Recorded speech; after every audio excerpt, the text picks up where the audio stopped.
Hello, all, and welcome to another episode of Your One Black Friend.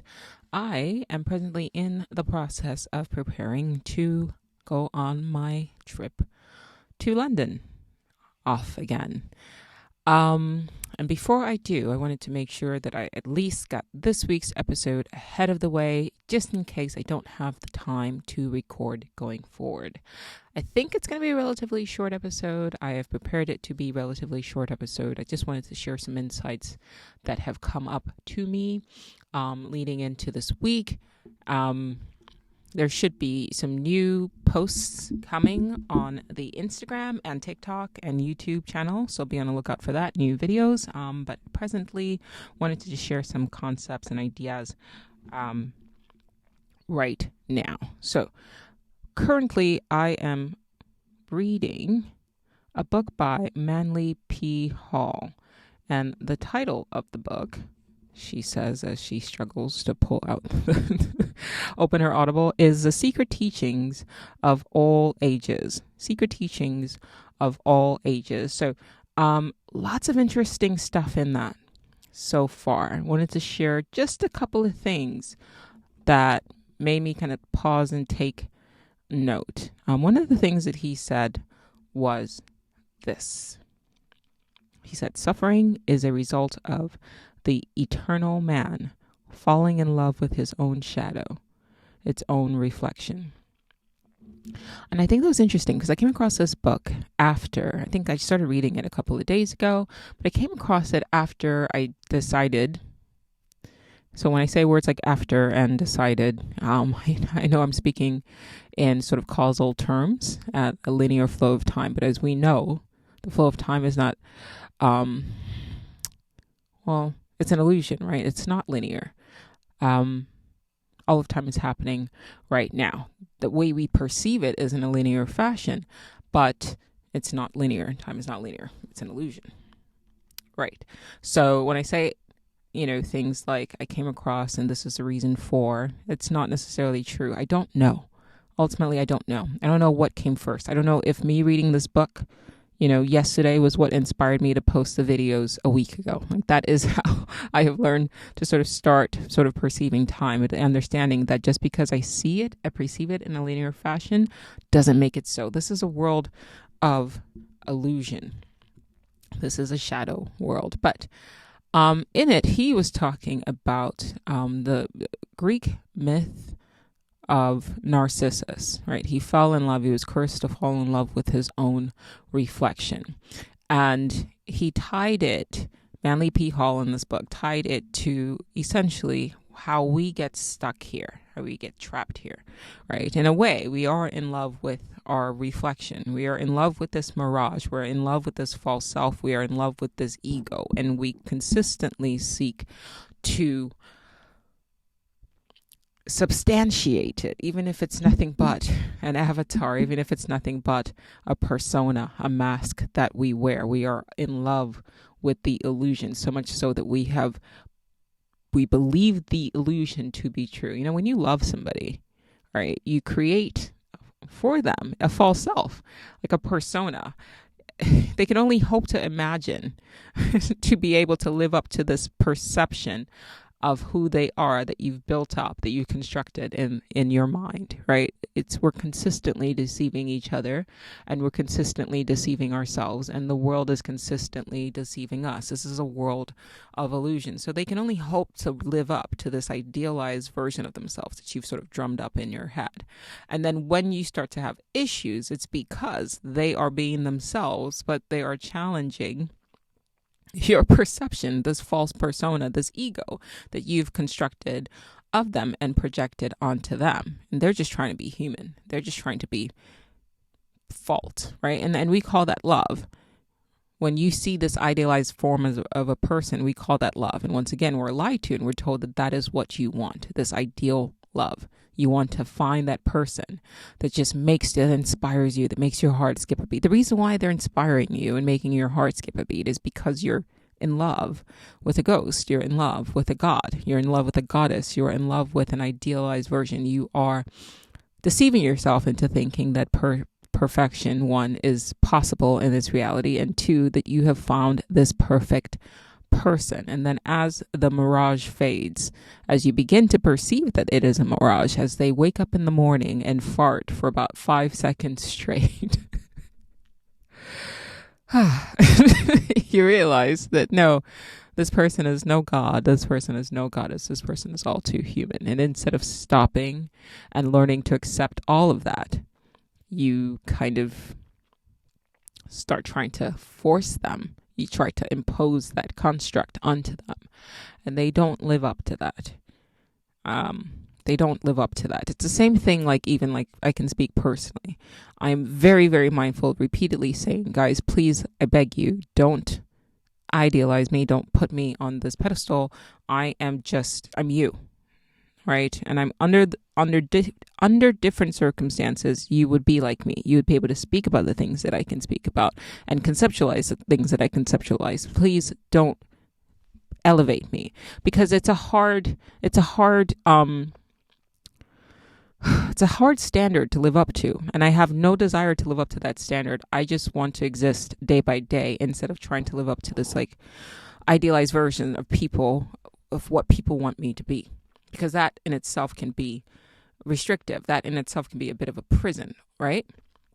So sometimes with my social media, somebody will comment and they'll leave, like, you guys have heard me go in about comments before, and they'll leave something. It's like usually like a long dissertation where they're just insulting me, or sometimes it's short, but they're still insulting me. And I feel like torn in a way, because on one end, I want to just go ahead and immediately block them, right? And the other end, I want to find like the proper way to respond, where I'm this person who always knows the right things to say, and to respond in a way that's like alchemy, where I take your shitty comment and then I turn it into something good. But I don't have the time, energy, effort, mental space, mental capacity, emotional bandwidth to do all of that. Because if I was interested in living up to this idealized version of what people want me to be, then yes, I'd be able and willing to take those steps to figure out how do I respond to this comment and make it good. But I don't. I'm not a spiritual guru. I'm some girl with a social media page and a microphone and a podcast with ADD, and and has found a way to clutter my life with so many different things, so many different activities, that when I go to procrastinate, I'm still doing something creative. So I've set up all these different habits that ultimately are creative. And so when I'm not podcasting, or I should say this, when I need to podcast, my brain won't let me podcast because it wants to procrastinate. So then it goes, okay, well, why don't you procrastinate? Why don't you go paint? Well, cool. I needed to paint anyway, right? But then when I go to paint, rather than being able to go and sit and paint, my ADD brain will go, well, let's go work on a book instead, right? And so I've set up my life in a way that every sort of thing that I do to escape from what I need to do, every activity that I engage in as an act of procrastination, ultimately still serves me, ultimately still benefits me, right? But that's just a way I figured out a way to finagle and use my, the way my brain is structured to my advantage. I mean, essentially I'm tricking my brain, but I'm not a spiritual guru. I just have hyper-focused on books on quantum physics, on books on philosophy, on books on theology and mythology. And that's what you guys are getting. It's just this expression of a person with ADD who is hyper-focused on these topics, right? And it's just bouncing from one thing to another, but they all kind of are, I've set it up in a way where they all kind of serve me. That's it. And you could do the exact same thing too. But sometimes I can tell by the way people respond, especially if they don't listen to the podcast and have not heard me, cuss like gratuitously for no fucking reason, right? They want to kind of put me up there, like, oh my gosh, like this, just this spiritual da-da-da. And I'm like, yo, I'm not. It's not. Please stop doing that. Like, you look at the shirt I'm wearing. I'm wearing a Mario Brothers shirt. Like, don't take me seriously. I'm just pontificating. I like the sound of my own voice. I actually don't like the sound of my own voice, but I definitely like to talk and express ideas. Don't elevate me. Don't idealize me. And don't expect me to not cuss you out when I'm having a bad day, right? I'm still a human being like you, imperfect like you. So if you leave a stupid comment on my page, 9 times out of 10, I'll probably delete and block you. And then the 1 time out of 10 where I might go off, but then after I go off, then I'll delete and block you, because it's like, that was an unnecessary waste of time, because usually the people that you're responding to are not doing anything in their lives that warrants, like, they're usually NPCs, philosophical zombies, not present. They're just there to stoke chaos, and they want attention, and they literally would rather argue than go and do something productive. So they're stuck in a negative headspace, right? So why engage? I don't want to waste my time either, right? So don't idealize me. Don't idealize yourself. Don't idealize people that you interact with, because perfection is impossible in this reality. Or at least the idea of perception that has been imposed on us is impossible. You are already a perfect being. You are existing as an imperfect entity in this shadow reality.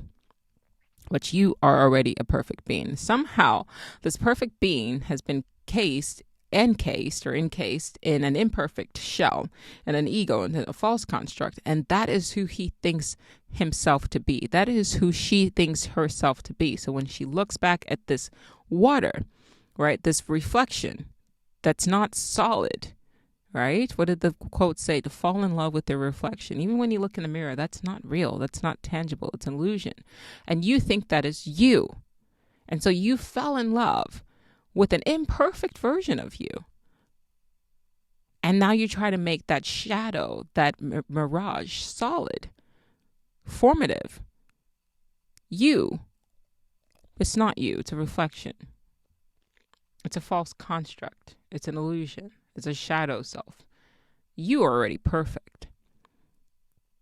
And the fact that you're a perfect being existing as an imperfect being together makes you perfectly balanced. You're already balanced. And there's a beauty there. And so rather than chasing a shadow, rather than chasing illusion, if you could sit with that, if you can accept that, okay, yes, I am my higher self. I am my higher self. I am the higher self existing in the shadow reality for short bursts of, quote, time, quote, serving time. You're already perfect. That person that you have idealized, that idealized version of them is perfect. But what you're seeing is who they actually are without form. So accept them as that. Does that make sense? So when you are in love with a person, understand, tell yourself that this person that I've constructed is who they are outside of this world. But I can't have this perfect version of them while in this world. Not all the time. Right? So while in this world, I have to accept that there are shadow aspects of them as well, and accept them as a whole being. That, to me, is true love, is that you see the balance. You see the God in them. You see the eternal man in them. You see the eternal woman in them. You see the goddess in them. Yes, but you don't hold them up to this like impossible standard. You recognize that while they are here, they have to exist as sort of a God in an imperfect being. And then you accept both aspects of themselves, of them, rather. That the illusion and the form are one. But while in the illusion, while in this illusory reality, they will always fall short of perfection because this is an imperfect world. So understand that person that you see in your head, that you love, that's without flaws and faults, maybe that's who they are outside of the construct. But don't delude yourself to think that that's who they are here. And accept that they too are grappling with the shadow. They too probably perceive themselves as this way, or want to perceive themselves as this way. And it's your job to come in and say, listen, while we're here, while we're in this reality, you can't be that. But I love you as you are, balanced. The kind of person who's sometimes petty, the kind of person who sometimes loses their temper, the kind of person who sometimes farts for 5 seconds straight. Look, the body has to excrete gas. I get it. Better out than in, I suppose. All right. It's so funny because in our entire reality, everywhere we look, right, there's, especially with our media, with our storytelling, there's this sort of constant, like this romance where they never show love. They never show love in its actual form. Unless it's some sort of fucked up movie, right, where this woman falls in love with this guy, and then as he starts to show his other selves, other aspects of him, he's like, it's like almost too extreme, right? It's like this guy's literally a monster. Can we have a love story where the other side of the idealized form isn't a monster? It's just a beast. It's just a human being. It's just regular stuff. Sometimes losing your temper. Sometimes saying the wrong thing. But also sometimes saying the most beautiful thing. Sometimes doing the most astonishing, inspiring, wonderful thing. Where it's more balanced to the center rather than these sort of extremes at the end. Right? Set sort of more realistic standards for us to live up to through the media. The media is powerful. We tend to emulate a lot of what we see. We tend to absorb a lot of what we see unconsciously, and then we act them out in our relationships, right? Because that's how the brain works. That's how the body works, right? That's how it's programmed to work. You look out, and then you copy. Unless, of course, you're making conscious efforts not to kind of redefine yourself and who you want to be. But how many of us are doing that? And how many of us are doing that well? And how many of us have been successful at that? I'm still working on that. And honestly, I look forward to it. You know, I've had people ask me, well, now that you are operating with this mindset, okay, this could be a simulation, what do you do with that information? It's like, well, I think that is what enlightenment is. I think enlightenment is you opening up your eyes and realizing, okay, the nature of our reality is an illusion. But it doesn't mean that from that moment in time, you become the Zen master who can who has, now that you know it's an illusion, right? You're just super balanced and nothing pisses you off, and you never fall for like the simulation's attempts to kind of, lull you back to sleep, right? You never eat a cookie when you know you probably shouldn't, right? You always get up now and you work out, and you're always kind, and you're always loving, you're always doing the right thing because now you're enlightened. I don't think so. I think once you realize the nature of reality, that is enlightenment. That's you being awake in a dream. But then from that point on, you then have to start learning how to play the game. You have to start learning, okay, cool, that's level 1. Now what are the rules for the game? Right. And then you also have to start learning, how do I manage this body? How do I control this body? I've been having issues with this body. I've been losing my temper a lot. And what I've been doing is like watching it, like instead of like fighting it, because what you resist will persist. So instead of fighting me sort of losing my temper, which is not good. Overall, it's not good for the health of this body, because when it's actually even in my natal chart that I've got to be careful because it could lead to health issues. So I've actually done a really good job over the last decade or so of managing my temper. Well, not decade, actually, like 5 years, but lately I've been noticing that wow, I'm getting enraged. But instead, and I think it was actually, I might have done it to myself. I added a new, I think I added ginseng to my vitamin regimen, and I think it kind of boosts, it gives me too much fire. I don't know what it is, but I'm already fire, And so I think it's too much. So I think I have to stop taking. Actually, I have stopped taking it. I started taking it because I read somewhere that like it's pure vanity. It's supposed to aid your hair like growth. Right. And now it's like, okay, cool, like my hair is growing, but on the opposite end, like everyone's pissing me off. So I have to chill. And I've actually switched now to, okay, doing just, I'm back on microdosing and things like that for a little bit. Not too consistently, but just for a little bit to kind of regulate me back.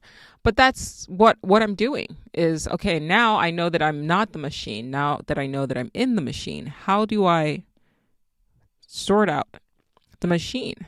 Like, how do I customize the machine? Okay, I don't want it reacting in this way. And I'm saying it as in I'm talking about the physical body, right? I don't want it reacting this way. Okay, what is a trigger? What sets her off? Okay, and why is this setting her off? Okay, she's got very strong ego, very strong sense of like needing people to, listen to her. Okay, why? So like it's really, that's why I've mentioned the natal chart to you guys. I'll mention it again. There's two websites I use, Cafe Astrology and Astro Library. I think those are .com or something like that. In the book that I mentioned, The Secrets, by Manly P. Hall, he actually talks about it as well. So like Egyptians, the ancient Hebrew, a lot of like ancient civilizations have used astrology, and they counted it as a science. I don't think we should be so quick to dismiss it. And I have found, as I've mentioned before, that it tends to be sort of eerily accurate. And so I've been kind of going back and reading my natal chart. I'm not identifying with it. I just sort of look at it as, okay, this is a manual to this body. Now, how do I want to operate the body? Right. And so when things upset me, I know, okay, I can't just be raging all the time. So scale it back. Why is this a trigger? Okay.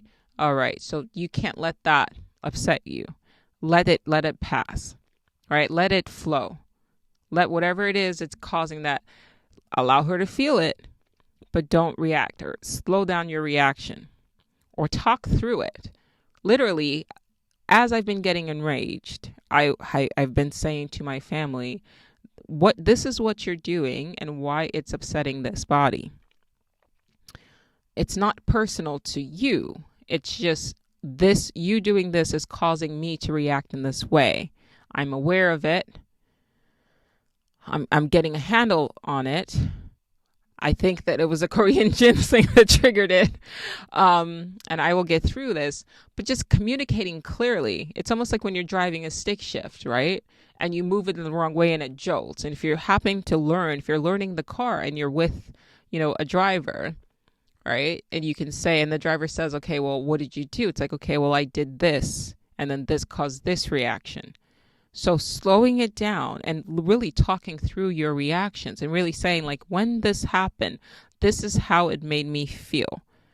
Right. So now everybody's in the clear and you're also not triggering them emotionally. It's very important to communicate. It's very important to talk through these things when you're going through these moments where you're super reactive. But it's also most important to not be so identified. Like you really have to take a step back and separate your from forms. So it's very important to not be so identified with the form that you allow the anger to become you. That's why I speak, in the way I speak. And I say it's my body, right? Because it is a vehicle, right? You want to talk about your car, for example. If you put the wrong kind of gas in your car, right? If you put a diesel fuel in an engine that requires unleaded, it's going to act in a particular way. It's not going to be happy, right? So right now we've got to sort of stabilize where we know, okay, this is you use unleaded, whatever the other ones are, right? But we know that. But for your body, it's much more advanced than a car. So this herb can cause this reaction. You guys know how I feel about sulforaphane, right? It can cause this reaction. So that's what I've been doing. I'm kind of basically I'm not the only one that has taken this on. We've a long time ago, I mentioned Ray Kurzweil, right? So he's been taking on a bunch of different vitamins because he's trying to like fine tune the human machine in order to slow down aging because he wants to live long enough to see a lot of what he's written about in his books come to play, right? There's others as well. There's another guy who has a website. I can't think of his name right now, but he chronicles all the vitamins that he takes, and he knows that this goes here, and I take this at a particular point in time, and then this gets this effect. So that's what I'm doing, is now I understand that, okay, I am not the body. Cool. This is some sort of simulation. Bet. All right, this is a vehicle. Awesome. Now what? Well, let's master the self. Let's figure out how to make it work in the most efficient and optimal way that it can. So another thing I've been doing lately is I need to drink more water. I had a bad habit of not drinking water. But I realized that things work better. I feel better when I drink more water. Right. Okay, cool. Let's put in more water into the body. But that sort of detached interaction with your body, where you're really saying, like, this is a vehicle. All right, time to exercise the body. It's time for me to exercise. It's time for me to exercise the body. Every step and every space you put between the self, right, and the vehicle is what helps break the illusion that is Maya, that is Leela, so that you don't drown yourself in over-identifying with the reflection, the way Narcissus did. So to go back to the quote, suffering is a result of the eternal man falling in love with his own shadow, his own reflection. I really need you guys to sit with that. Look around. Even the world, we've projected this sort of idealized perception of it, right? And sometimes it's even on the opposite, where people are like, this world is like trash, right? I hate this world, right? You hear that a lot too. But that's still, in a way, an idealized perception of it. It's not hell. It's what we've made it. And if we don't like it, we can make it different. But just swinging to the opposite polarity is just as bad, is just as dangerous, can also increase your suffering if you're consistently telling yourself, this is hell. Which is why I'm very mindful not to say that here. I do say it's a dystopia, but that's not the same as it being hell. Hell is a place of punishment. Dystopia is a construct by a collective or a small group of people who have shifted the collective into a different way. And so in every dystopian novel, for the most part that I've read, there's always somebody who comes along and tries to sort things out. The only difference is, rather than there being one, there can be millions who can say, okay, let's shift this. Now, I have said that if the purpose of this world is to serve as a shadow, then I don't think we can shift it into the opposite direction where it becomes a full-on utopia. We can't make matter more formative, right? We know that when you touch something, it's not really solid. It's electrons sort of repulsing each other. I don't think we could change that unless maybe we can, although I don't see the point of it, to force things to actually be more solid, right? So you can't change the nature of the construct. I don't like saying can't, but I'm saying it's what purpose does it serve if it's already sort of functioning properly? But we can make things a little less of a dystopia than what it is now. Okay, so that's a bit of notes on there. Lately, I've been waking up with random sort of like, I'm hearing a voice kind of talking to me as I'm waking up. And I'm not going to say it's like, what do people like to call it? Like my spirit guide and shit like that. I'm not going to do that. I'm not prepared to do that. It's me. It's absolutely me. It is me in the form of my higher self, making sure that as I re-enter into this world, I am pulling in some information that I can now share with you. It's not some whatever the fuck. Like, it's not. I'm not channeling anything. I'm not talking. It's me. It's something that I've engaged in this world. I had a conversation with a astrophysicist. He's a PhD in astrophysics. And I'm actually going to offer this with his permission. I have to run it by him first, but it was, we had a WhatsApp exchange, and I'm going to offer this because it's a somewhat private conversation. I'm going to offer it on my Instagram in the next week as part of the subscription, and just got to edit it down or whatever. But he was approaching reality from his perspective as with his background in astrophysics, and I was responding with an understanding of physics, but also from the perspective of me just being the philosopher and the artist as well. But ultimately what ended up was the conclusion was he kept saying, well, why then is there something rather than nothing? And I kept saying, well, why do you think there should be nothing? Where did this concept of a beginning? What is this? Why can't there just always have been? Like, why do you need it to be something fixed?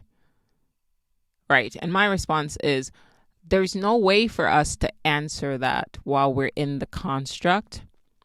We can only hazard guesses, which is what philosophy is. I can give you a million reasons as to why is there something other than nothing. And my response to him was, this is a simulation. That's a theory. That's a philosophical sort of concept as to understand the nature of our reality. This could be a simulation. This could be a function of existence, where this is a shadow world, right? The yin to a yang, and the world outside this one is the more formative world, and they exist simultaneously together. They work to create this cycle together. So you need the shadow and the form together. And so this is the shadow world. Could just very well be existence here, could just be serving a purpose. That is why there is something. You could come up with whatever explanation, but they would only be explanations and possible theories while we're in it. I could lay out dominoes, right, and record the dominoes being laid out, and then I could imbue each domino piece with consciousness, right, or at least with the ability to have a consciousness enter the domino piece and exist as a domino. And then I could hit play, and I could knock everything down, and then I could chronicle how each domino feels, and I could record that in some way to have it get hit and then hit the next piece, right? And then I could take your consciousness and I could upload it into a dominoes piece, right? And then I could hit play, right? And then run the simulation, which is basically just the recording of the domino pieces. And now you can exist as every piece of the domino. And then you can say, well, how did it feel getting hit in this angle, getting hit in this angle, or watching this whole thing sort of laid out, right? But you would still only be perceiving the entire setup from your very limited perspective while you exist as a piece of a domino. Now, you could look around and look at other domino pieces and sort of reverse engineer what's going on. But unless you remove your consciousness from inside of the dominoes and can look above and watch the entire piece sort of laid out and getting knocked over one by one, you can only guess. You cannot know. You can only guess. And then to say, well, why is there something rather than nothing? Why does this world exist? That's to basically say, well, why did whoever it is lay out the dominoes the way they laid out the dominoes? I don't know. You can only guess. Maybe they really like dominoes. But you cannot know anything as a domino piece. And that's the problem with science, is that a lot of scientists, it's not a problem with science, it's a lot because I think science is science. A lot of scientists are trying to know things conclusively without a shadow of a doubt. And all we are doing is guessing. All you can do is guess. Why does this world exist? I can only give you an answer that is a guess. It's a philosophy. And I kept telling him that. I was like, listen, I can only give you, I don't need solid answers. And he kept saying, well, there has to be a reason and we have to figure it out and science has to figure it out. And I said, well, that's your problem. Even because now you're closing your mind to infinite probabilities, because at the end of the day, all we're doing is guessing. And your guess is as good as mine, and my guess is as good as yours. And even if somebody came out and told me this is a reason why there is something out of nothing, I'm not going to believe them. Why would I? You're another domino piece. What the fuck do you know? And it's just one game.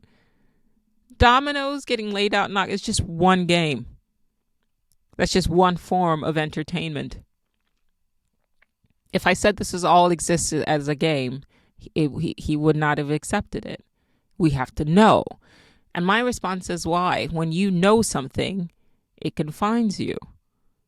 And this idea of you knowing something is not even, that's another illusion because you don't know shit. I can say I know that the sun is white. It's fucking white now, by the way. I keep this as my constant grind because even listening to the Manly Peak Hall, he's like referring to like ancients and how they use certain things like gold was considered like of the sun. Like it was something that was having to do with the sun. And like, yeah, that makes sense because it was a time when the sun was yellow and now it's blinding white and nobody's talking about it. Fucking weird to me. But that the biggest the biggest thing in our reality that we look and see every day has changed colors, and very few people are actually talking about it because they don't accept it as possible. Now they're doubting themselves. But I could say, it's a whole conversation that I've had in past episodes, that I could say that the sun, I know the sun is white. I don't know shit. I can perceive the sun as white, but who's to say that my white is the same as your white, is the same as the sun would be or appear to me outside of Earth? I don't know anything. One of my favorite quotes by Socrates, I've said it before, I'll say it again. All I know is that I know nothing. Because to know, he wasn't saying he was ignorant. He was saying that nothing is to be known. You cannot know anything. You can only hazard guesses from your extremely limited perception of reality. So to say you know this is to handicap yourself as opposed to keeping an open mind. I don't want to know anything. I always say this on the podcast. Listen, guys, everything I'm about to say is probably bullshit. I'm probably full of shit. I don't know anything. I may speak in absolutes. I may have a way of presenting information, but at the end of the day, this is philosophy. We're just guessing. They're just theories. Until I'm out of this reality, or most importantly, until I'm able to bring information concretely back into this reality. And even at then, don't believe me, because who the fuck knows if that's actually what's happening. But from within the construct, I don't know anything. That's a huge sidebar for me to say that after having this debate with the astrophysicist, I went to sleep with this question because he kept saying, no matter what I told him, no matter what philosophical explanation or idea that I shared with him, he kept saying, well, we need to know. Why is there something rather than nothing? We need to know. We must know. And I said, I just kind of was like, all right, well, I don't know anything. I can only hazard guesses. And that's kind of what my whole podcast is about. That's what my channels are about. It's about, we don't really know. So let's speculate. Let's talk about it because it's fun. It's fun to me. But went to bed, woke up 2 days ago with this echoing in my head as I was waking up. You ask why there is something rather than nothing. But how do you know we are the something and not the nothing? I'll say that again. You ask, this was to the astrophysicist, but this is what I'm hearing as I'm waking up. This is how I know it's not this is why I know this is not me channeling another spirit. This is my higher self talking to me. This is me bringing information from my higher self. This is me as my higher self pulling information back into this world so that I can say something in response to the physicist. You ask, why is there something rather than nothing? How do you know we are the something and not the nothing? You are assuming that we are the something rather than the nothing. But you are still operating from the mindset that this is form, when everything in physics says that it's not. That even matter is 99% empty space. We are the nothing. So why are we nothing rather than something? I'll say that again. We are the nothing. So why are we nothing rather than something? A couple more sort of revelations to share with you before I go.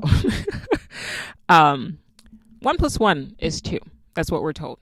2 + 2 is 4, right? And we accept these as truths. We accept these as facts. But they're not. Why? Because they're not.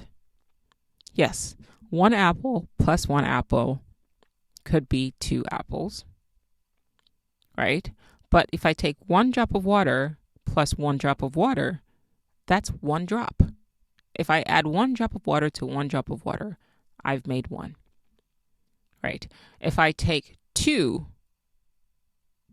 people, a man and a woman, and I add them to 2 people, another man and woman, and I have them mate. So 1 man mates with 1 woman, another man mates with another woman. 2 + 2, assuming they have 1 child each, 2 + 2 is 6. If they have twins, 2 + 2 is 8.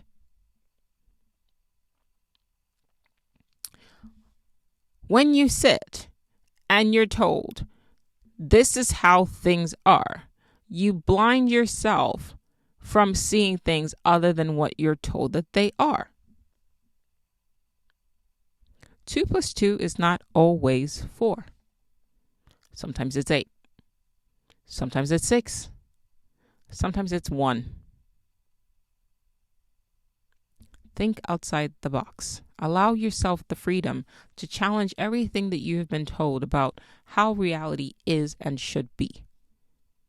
Every time you say you can't, even me, I know you guys have noticed that when I say this is not possible, I also stop to check myself and say, well, it might be possible, but I suspect that it's a low probability of occurrence. Instead of saying that you cannot do this, saying it might be extremely difficult to.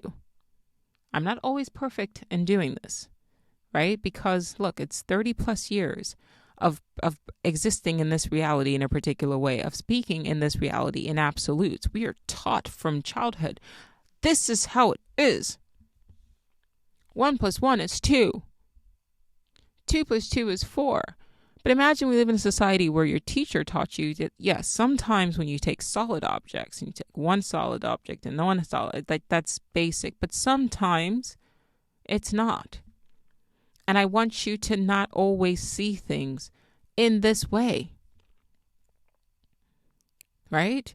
Now you're not teaching kids structure, because that 1 + 1 is 2.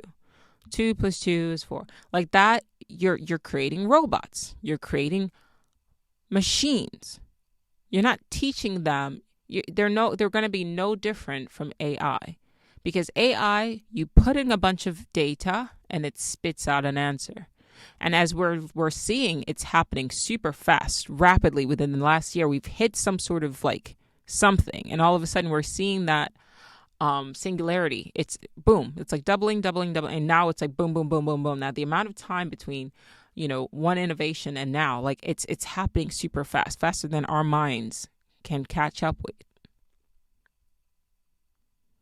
You worry about your job getting taken away by a machine, but the difference between you and a machine should be understanding. Because I could put in 1 + 1 into a computer and it can spit out 2. But it's not thinking. The AI cannot understand. The AI cannot comprehend. The AI cannot think creatively. And that is where you come into play. And that is going to become more important going forward. There's a TED Talk on it. I think the TED Talk was called, I just watched it. The physicist actually sent it to me. He said, why? The TED Talk is called, I think, How Schools Kill Imagination. No, I'm sorry, How Schools Kill Creativity. I think you guys should check it out. As computation becomes ubiquitous, even with art, I've seen a lot of AI generated art. And at one end, it used to kind of bother me. And then I realized that, but heart is missing. It's one thing to create an image. It's another thing to have somebody tell a story that is heartfelt, that is creative, at least at this moment in space-time. So being able to move and think like a machine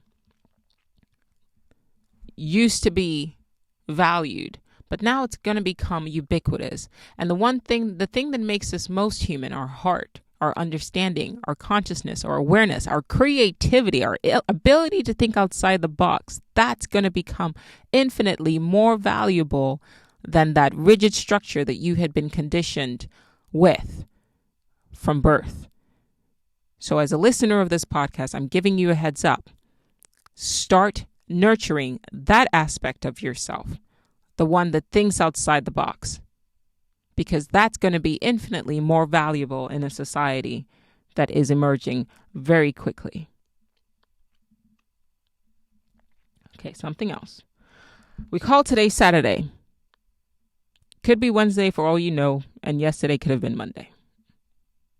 Time isn't linear. I said it earlier, but I'll say it again. Time isn't linear. I cannot tell you why I'm doing something because I'm not certain what came first, or if coming first even matters. Today, I know that I'm supposed to be leaving today, Sunday. But sometimes, I'll look and things don't match up. I'll have hair on my leg, even though I just got it waxed yesterday. And then 2 days later, the hair has gone down. I know it sounds weird. And sometimes we kind of dismiss these things, but I wonder if you start paying attention. Just because we all wake up on a day doesn't mean that day was the next day. We could have all woken up a week from now, but because we all collectively call it Sunday, we all assume it's Sunday. But what if it's not? What if it's a year ago? I know that sounds wonky, but the more you think about it, the more fun things become and the more it makes sense. I cannot tell you why I'm doing something because I'm not certain what came first. That's very important. You have to start perceiving time in a nonlinear fashion. In the book, the author says, Manly P. Hall that I mentioned, Secrets of the Ancients, I referenced it earlier, so go back. Says, your senses are the enemies of your immortal soul. Neville Goddard talks about this as well. Stop believing what you see, what you perceive. This is all illusion. All is illusion.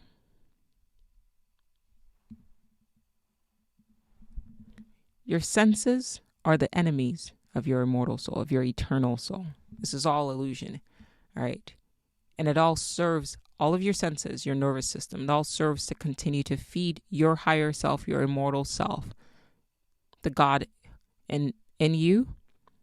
It feeds this perception of reality in a particular way. Don't always trust what you perceive, what you sense. Because now you're reacting. I'm trying to rush because I have to get going, but I want to get these all out. When you feel is another thing I wrote. When you feel like doing something, wait for the feeling to pass before you do the thing. When you feel like doing something, wait for the feeling to pass before you do the thing. And what does that mean? Well, for example, you feel like eating a cookie. So you go and eat the cookie, right? Where's the freedom there? If you feel like eating the cookie, wait till you no longer feel like eating the cookie to then eat the cookie. Now your response is, well, then I'm not going to want to eat the cookie. Well, then maybe you didn't need to eat the cookie. All right? Think about this. Somebody says something to you. You feel like cussing them out. Wait until you no longer feel like cussing them out to cuss them out. And then your response is going to be like, well, then I'm not going to want to cuss them out. Well, there you go. Wanna is will. Feeling is something that was imposed on you. So when you're saying, I'm not going to want to do the thing, then that's your real self. Wait until you no longer feel like doing something to do it. If you still feel like doing something an hour later, then do it. Actually, I take that back. If you still feel like doing something an hour later, don't do it. Wait until you no longer feel like doing something to do it. And then at that point, if you don't feel like doing the thing, then you probably shouldn't have done the thing. You get what I mean? That's something that's been really helpful today. I wanted to say something to somebody, like I think last night, I like somebody had said something to me, they upset me, and I wanted to say something to them. And this thought popped up. It was another thought that had kind of come through into this reality as I was waking up. And it said, wait until you no longer feel like doing that to do it. Wait until you no longer feel like telling this person how you feel to do it. And so I did. I was like, you know what? Fine. I can always respond tomorrow. I can always say what I need to say tomorrow. The next day I woke up and I picked up my phone and I didn't feel like saying anything to them anymore. And I started writing it out anyway because I said I was going to wait until I no longer felt like doing it to do it. But then I didn't do it. I just let it go. That's an exertion of will. I no longer wanted to do it. So then I wasn't being driven by my feelings to do the thing. Because a lot of us are driven by these feelings that we can't control. They happen so fast. Feelings happen faster than will, than your want. A desire for something happens faster than like your will can sort of express itself. So instead of waiting, instead of just doing something because it feels like it in that moment, now you're being driven by your feelings. I feel like having a cigarette. I feel like having a drink. I feel like eating this cookie. I feel like, okay, these feelings are just popping up out of nowhere. You're usually minding your own business and then they come in. Why don't you wait until you no longer feel like doing the thing to do the thing? I'm not saying this applies unilaterally across the board. You know when you should put this, maxim into place. If you feel like working out and that's something that benefits you, obviously go do that. That's something that you want to be doing anyway, right? Because you working out is you working towards something that's ultimately what you want. You want your body to look a certain way. So every time I say want, you want, that's you expressing your will. So if you feel like doing that, that's fine. But if it's something that goes against what you ultimately want, then don't do it when you feel like doing it. Do it when you want to do it. And if you no longer want to do it, then you're not being driven by your feelings anymore, but by your will. All right, guys, I'm out of here. Wait, actually, let me make sure. I think I got everything. Yeah, it was a good episode. A little shorter, a little shorter than normal, but it was good. All right, guys.